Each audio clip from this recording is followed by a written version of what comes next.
kauban dito sa may parting Lungos at labas po nito boundary ng Burol sa may Nicos. So yun, napakalalim po ng tubig dito. Dati hanggang doon lang po sa may parting tulay.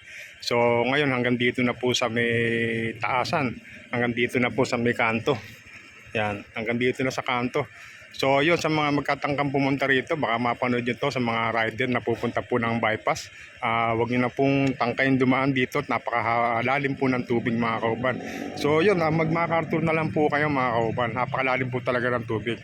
Sa ngayon po, wala po ako nakakita ng dumadaan. So ligo po tayo rito. Ito rin po sa may lugar ng Mormon, sa may likod po ng La Consolacion, likod ng simbahan. Napakalalim din po ng tubig. Kung mapapansin nyo yung sasakyan na parating, napakabago po ng takbo niya dahil malalim po yung tubig. Hanggang dito na po sa may crossing, sa may kanto po, yung tubig mga kauban.